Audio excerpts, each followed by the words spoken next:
Hey everyone, I'm Sarah Fillion, And I'm Dana Janiska. and we're Positive School Solutions. Thanks for bearing with us as we have had some challenges trying to get technology up and running, but we think we've got it now.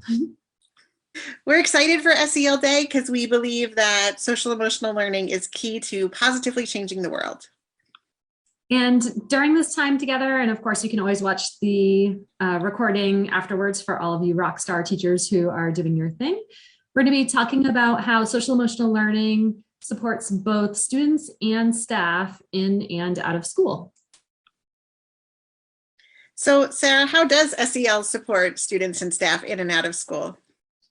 Well, I think the first thing that we need to keep in mind is that what social emotional learning really does is that it addresses the competencies that are needed to develop both self-awareness and the interpersonal skills that are essential to school, work, and life. And when we have all these skills in place, then we're able to be caring and contributing members of the community. And so if we keep that in mind, then when we're thinking about for students, both in and out of classroom, there are a couple of different ways, and really there are a lot of ways, but here are just a few that support their growth and learning throughout. So in school, students with strong social emotional learning skills are able to work cooperatively with one another. It allows for higher engagement over topics through discussion. And students who have a strong sense of self-awareness are more likely to understand the best ways that they learn, and then they're able to advocate for themselves as learners. And then if we think about students for outside of school who have strong social emotional learning skills, such as decision-making skills, they're more likely to be less likely to submit to peer pressure, and they're more likely to become positively engaged in their community because they have that social awareness and they have all those skills developed there. So this is not meant to be an exhaustive list. It's really just meant to be a starting spot. Really, social emotional learning skills support our students in and out of school in so many different ways. And it really is embedded in everything that they do. Without having social emotional learning skills, the academic skills and the academic content really can't even be accessed for our students. So that's a little bit about students. Dana, you want to share a little bit about staff?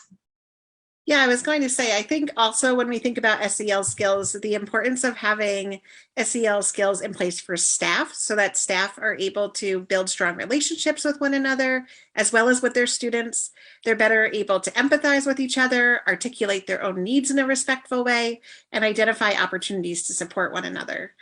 I think one thing we're both noticing as we're working in schools this year is that in the face of so many challenges for the adults within our school communities,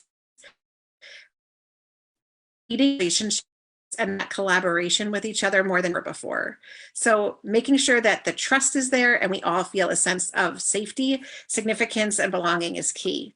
Some ways that we have been finding to build relationships among staff, we've created some faculty meeting plans, such as building a strong foundation, creating a unified vision, as well as a course that we've created that focuses on how to make SEL priority throughout the entire school building beyond the classrooms. Great plug for the great work that we're doing. So thinking a little bit more around social emotional learning, and you were talking about creating a unified vision, and I think it goes, as you said, beyond just our schools. How do you see social emotional learning facilitating positive connections and working together between schools, families, and the community? And I know you're an expert at this because of the involvement that you have in your community from your own children and their place in schools. Yeah, I really see SEL as being the anchor that ties everything together with schools, families, community members, all working together to advance the common good, which is the theme for SEL Day this year. We need to develop shared priorities, align our efforts for learning and practicing our social emotional competencies. One of the quotes that I love comes from Daniel Goleman in the book Emotional Intelligence, and it says, "Family life is our first school for emotional learning. Through family life, we learn how to feel about ourselves and how others will react to our feelings, how to think about these feelings, what choices we have in our reactions, and how to read and express our hopes and fears." This week, we put out a blog post that was called "It Takes a Village, Social Emotional Learning at Home." And we shared 5 different social emotional competencies from CASEL and how you can support each of those within the home. In addition to those, one of my favorite SEL strategies that I think doesn't get enough push to be used at home is asking students questions about their day. I mean, you've been on the phone with me when my girls get in the car at the end of the day.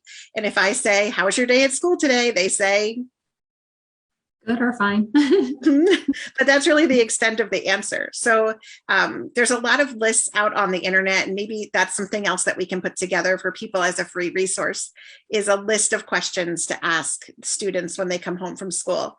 Things that are going to actually get them talking, like what's something at school that made you smile today? Or who did you sit with when you were eating lunch? Or what's something you learned today that you didn't know about yesterday? I think asking these questions gets the students talking, and it also helps as teachers for the content that we're teaching throughout the day, for them to be able to express that to their parents at home. With so much pushback lately about what teachers are actually doing at schools throughout the day, I think it's a great way for us to encourage parents to have those positive dialogues about all of the great things that are happening within our school buildings. Absolutely.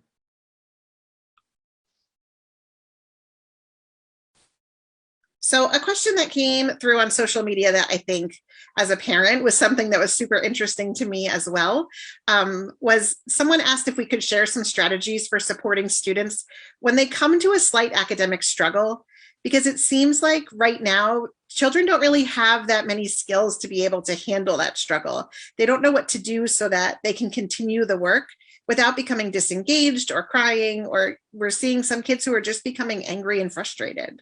So any suggestions that come to mind? Yeah, so in thinking about this question, I think the first thing that we want to make sure that we're doing is that we as the educators are modeling that it is okay to make mistakes, and that when we make mistakes, they are an opportunity for learning, and that not only are they accepted in our classroom, but that they are expected in our classroom, because that is the way we learn. And we also want to make sure that we are emphasizing progress over perfection.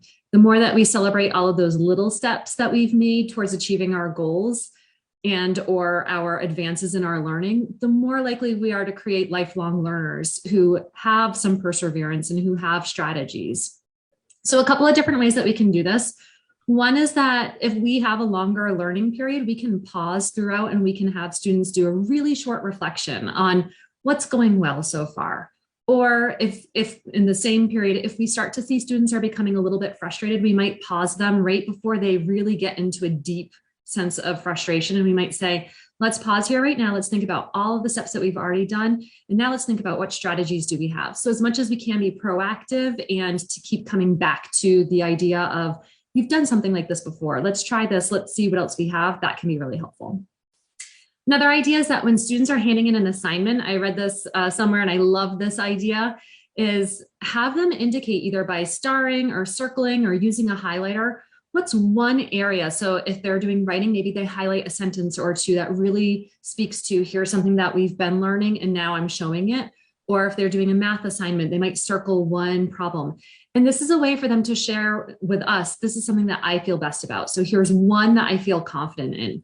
And then that way, if they get the paper back and they see that they got 4 wrong, but they got the one that they were that they felt really confident on right, then that can be a great starting point for us to say, okay, so let's think about how are you focusing on this? What strategies were you using when you were solving this one? How might that help you for these other ones as you go back and try this again? Another piece that I think is so important is just a little push all they move forward. Sorry, say that again. I was going to say sometimes all they need is that little push to be able to have the confidence to move forward. Yes, absolutely. Yes. Another piece that can be really helpful is to play games. So when we have students playing games, especially where students get to make mistakes and still participate. So thinking about a game like Simon Says. So instead of being out, maybe they become a silent distractor. So when Simon says jump on one foot, maybe they start waving their arms. And so they're trying to almost get the other students to also get out, but they're not speaking, they're still able to do something. And so that can be a great way because they're still able to participate. And likewise, when we choose games that really emphasize cooperation over competition, then we can have students reflect on how they can encourage others. And we can start to really bring about that social emotional learning skill of social awareness of I have the power to influence others. So not only do I have the self-awareness of knowing what these strategies are, but I have the power to encourage somebody else or to say, hey, here, try it this way. And then that cooperation really helps to build everyone up. Mm-hmm. And finally, the last piece that I think is really critical is the idea of reflection. So especially when we're developing those self-awareness skills, taking time to have students verbalize the strategies that they use successfully when they face an academic challenge, and having that conversation with students allows other students to then try those out as well. And similarly, when we provide students an opportunity to reflect on when things weren't going well and what happened, then we can also pause and we can say to students, you're going to have more opportunities. You're going to have another learning chance like this. What can you try differently? What's another strategy that you can use? And we can encourage students to think about that and to hold on to those as well. It sounds like all of those ideas are things that are really going to be long-term benefits for students with regard to SEL. What do you think are some of the other long-term benefits that students will gain from being able to be exposed to this? Well, I think that there's so many things that we see when we're working as a group of adults, and especially when I'm in schools and we're working together. We take a lot of social emotional learning skills for granted, and we assume that all adults have these. And because we're making those assumptions, we see a lot of these long-term benefits. So we see higher functioning teams, we see increased creativity, we see deeper levels of engagement and positive outcomes. And with those strong social emotional learning skills in place, students really benefit as they move into the leadership roles in their communities. They're able to contribute on their own behalf, and they're able to start to identify the groups and or the individuals who need their voices lifted. And they're able to say, I feel confident enough, I can represent this person, or I can find the space, I can create the space to elevate this other person. Mm-hmm. We're seeing and hearing from educators across the country right now that students need even more explicit practice in developing these social emotional skills, which of course makes both Dana and I really excited, because we've been working with schools around developing some monthly meetings that explicitly teach the social emotional learning skills. And these are once a month meetings that really are meant to launch a focus on one skill at a time. And then the meetings that we've had so far and that have been run in different schools, anywhere from kindergarten all the way up to 8th grade, that the ones that have been conducted so far have been really engaging and well received both by teachers and students. And so we'll be releasing those soon. So stay tuned, follow us, and you'll be the first one to know and get some of this information. So Dana, thinking about our time and wrapping it up, if somebody right now said, I really want to do an activity for social emotional learning, what can I, for SEL Day in particular, what can I do? And, or it might even just be, how do I get started? What would you recommend? So we've been thinking a lot about this all week, and we started the week by releasing a choice board that we created as a free download. We can put a link to that in the chat. That links to the Castle 5 competencies for all educators to use, whether they're using it in the classroom, within their community, or within their school. And that's something that I think you could use beyond SEL Day. You know, we created it in honor and in support of this day, but I think it's something that is packed with great activities and links and freebies and resources that you could use anytime throughout the school year. Great. Well, everyone, although today is official #SEL Day, we believe that SEL is important every day. So make sure that you're we're Positive School Solutions on Facebook, Instagram, at Twitter, we're Positive for School. Our Twitter feed has been crazy the last couple of days and is packed with great resources and freebies, because we love being able to provide people with the resources that they need to keep doing the important work that everybody is doing to support our kids and within our communities. So make sure you check those out. Check out our blog posts on positiveschoolsolutions.com, and we'll keep finding more ways that we can help you to integrate SEL skills into your classrooms.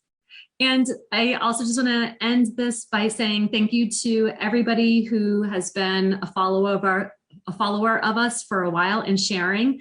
We have seen tremendous growth, and it's all because everyone has been recommending us. And so we really appreciate the gain of traction, and we look forward to meeting all of the new followers that we have and building connections with you as well. And some of the ones that are commenting commenting in the chat that with us since the beginning. So hi friends, thank you.